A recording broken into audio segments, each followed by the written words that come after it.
Sa video na ito ay pag-uusapan po natin ang isang mainit na usapin na siguradong magpapaisip sa bawat XRP holder.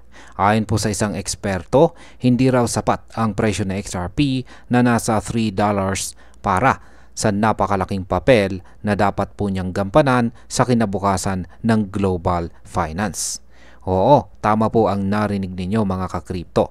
Kung gusto po nating makita si XRP na magiging sentro ng tokenized na economy, kailangan niyang magtaas ng presyo ng malaki. Pero teka, hindi lang ito tungkol sa hype.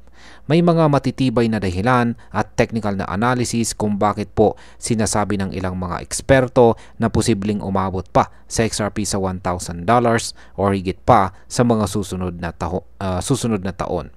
Kaya yan po ang siyang ating pag-uusapan sa video na ito, pero bago po tayo magpatuloy ay pakibasa na lamang po muna ang disclaimer dito po sa ibaba ng ating screen. Ayan, simulan po natin sa ating unang katanungan kung bakit hindi po sapat ang $3 na presyo ni XRP.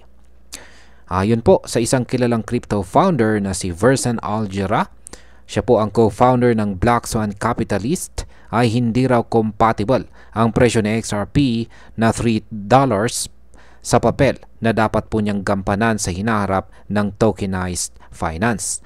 Ayon sa kanya ay kung gagamitin ng mga institution at malalaking kumpanya ang mga stablecoin para bumili ng treasury debt, para i-digitize ang paggastos ng gobyerno at para mag-settle ng multi-trillion na halaga ng assets, hindi raw kakayanin kung $3 lamang ang halaga ni XRP.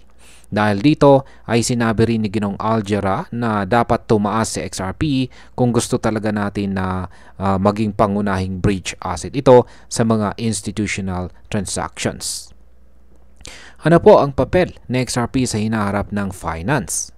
Ang papel po ni XRP ay hindi lamang basta transfer ng pera.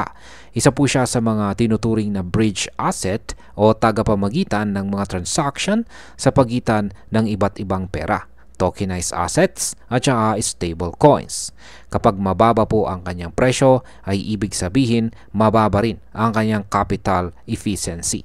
Ibig sabihin ay kakailanganin mo ng napakaraming XRP para maisagawa ang malalaking transaction. Kung tataas naman ang kanyang presyo ay magiging mas efficient at scalable ang paggamit sa kanya, lalo na sa mga transaksyong umaabot sa $1 trillion. Ngayon ay magkano po ang kailangan na market cap ng XRP? Sinasabi po ng XRP community na kahit umabot sa $174 billion ang market cap ni XRP ay kulang pa rin ito para mag-handle ng global financial transactions na umaabot sa $1 trillion. Para maabot ang antas ng liquidity na kailangan ng mga institution, dapat daw tumaas ang market cap ng XRP ng hanggang $59 trillion. Oo, tama po ang narinig ninyo mga ka-crypto. Dapat ay trillion dollars daw. Sa ganitong antas ay maaari pong umabot ang presyo ng XRP sa $1,000 kada coin. Kaya kung iniisip mong mataas na ang $3, baka kailangan mo munang tingnan ang mas malaking larawan ng kanyang potensyal. Ngayon, ang sunod po nating katanungan ay may posibilidad ba talagang umabot sa XRP sa $1,500 or $2,000? Ayan.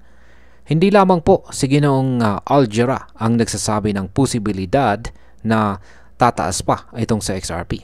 Isa ring analyst na si Ginong Jake Claver, siya po ang director ng Digital Ascension Group, ang nagsabing posibleng umabot sa XRP sa presyong $1,500 hanggang $2,000 kung magbago ang global situation sa finance.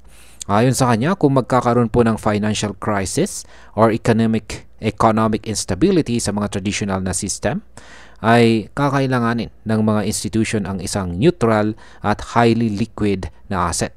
At dito na raw papasok sa XRP bilang solusyon. Ngayon ay paano po makakatulong ang RLUSD sa pagtaas ng presyo ni XRP? Yan. Alam nyo ba na may sarili ng stablecoin itong si Ripple na tinatawag na RLUSD? para po yan sa mga baguhan. Isa po itong dollar-backed token na suportado po ng US Treasuries at saka cash equivalents.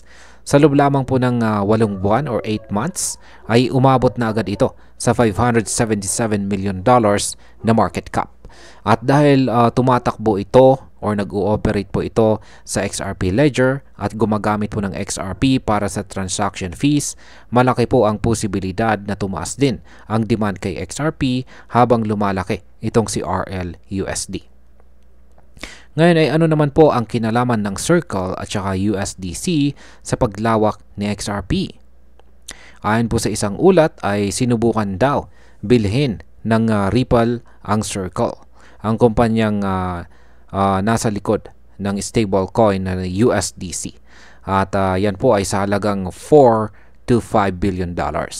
Kahit na hindi po natuloy ang deal, ay makikita natin ang intensyon ni Ripple na palakihin ang operasyon ng kanyang stablecoin. Kung mas lalo pang mag-expand si RLUSD at gumamit ng XRP bilang core settlement asset, tiyak natataas ang value ng XRP sa buong ecosystem. Yan, sunod na tanong ay gaano naman po kalaki ang posibilidad na makipagkompetensya sa XRP sa SWIFT? Ayon po sa mga XRP enthusiast, kahit makuha lamang ni XRP ang 1% ng total transaction volume ng SWIFT na isa po sa pinakamalaking global payment systems ngayon, ay sapat na para tumaas ng malaki ang kanyang presyo. Ang SWIFT ay tumatrabaho sa trilyon na halaga ng transaction araw-araw. Kaya kung maging bahagi po sa XRP ng sistemang ito, hindi na imposible ang mga prediction na nagsasabing aabot siya sa libo-libong dolyar kada coin. Yan, bilang panghuling katanungan ay paano naman po nakaapekto ang Hidden Road acquisition sa hinaharap ni XRP? Ang isa pang nakakagulat na galaw ng Ripple ay ang kanilang pagbili sa prime broker na Hidden Road.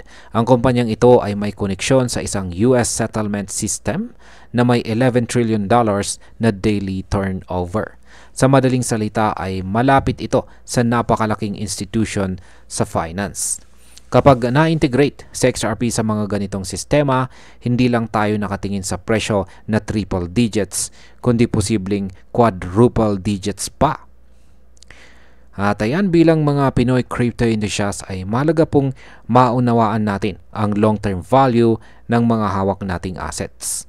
Kung totoo ang mga sinasabi ng mga eksperto na kailangang tumaas ang presyo ng XRP para magampanan niya ang kanyang global role, ay posible pong magkaroon tayo ng malaking return sa ating investment kung ngayon pa lang ay tama na ang ating positioning.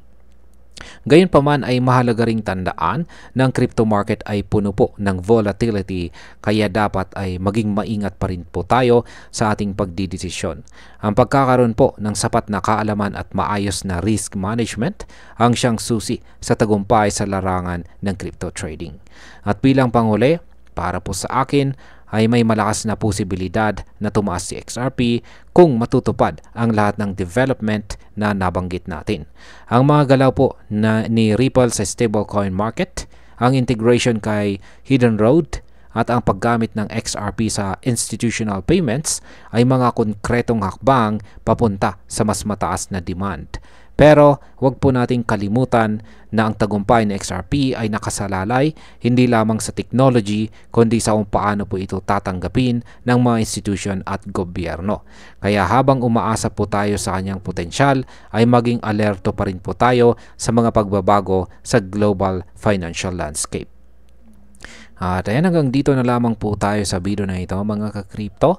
Marami pong salamat sa panonood. Ingat po tayo lagi at God bless po sa ating lahat.